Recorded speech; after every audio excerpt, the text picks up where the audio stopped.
Chapter 18.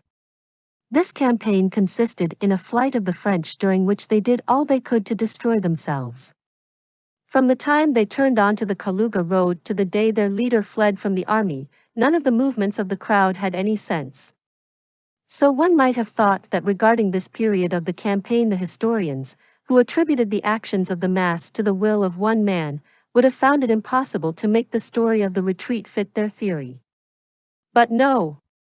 Mountains of books have been written by the historians about this campaign, and everywhere are described Napoleon's arrangements, the maneuvers, and his profound plans which guided the army, as well as the military genius shown by his marshals.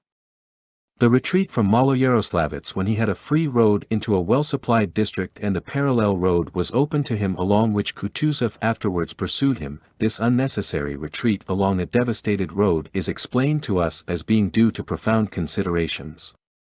Similarly, profound considerations are given for his retreat from Smolensk to Orsha. Then his heroism at Krasnoe is described, where he is reported to have been prepared to accept battle and take personal command, and to have walked about with a birch stick and said, Je sais fate l'empereur, il temps de faire le général, but nevertheless immediately ran away again, abandoning to its fate the scattered fragments of the army he left behind. I have acted the emperor long enough, it is time to act the general. Then we are told of the greatness of soul of the marshals, especially of a greatness of soul consisting in this, that he made his way by night around through the forest and across the Dnieper and escaped to Orsha, abandoning standards, artillery, and 9/10 of his men.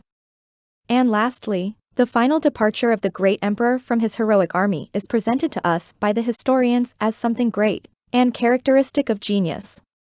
Even that final running away, described in ordinary language as the lowest depth of baseness which every child is taught to be ashamed of, even that act finds justification in the historian's language.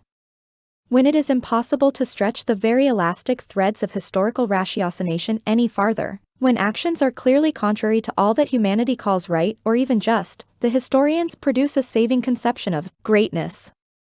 Greatness, it seems, excludes the standards of right and wrong.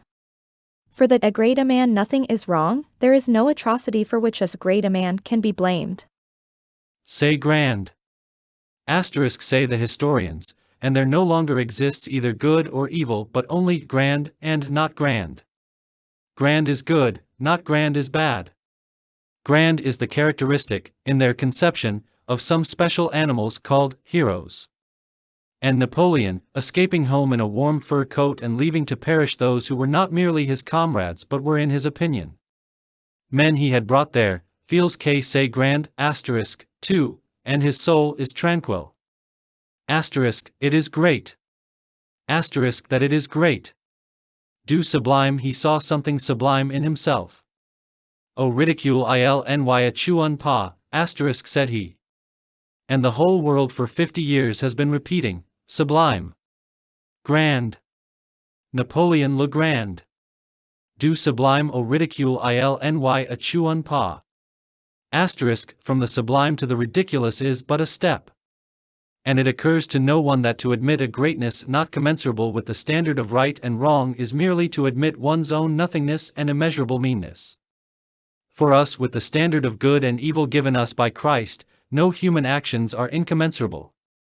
And there is no greatness where simplicity, goodness, and truth are absent.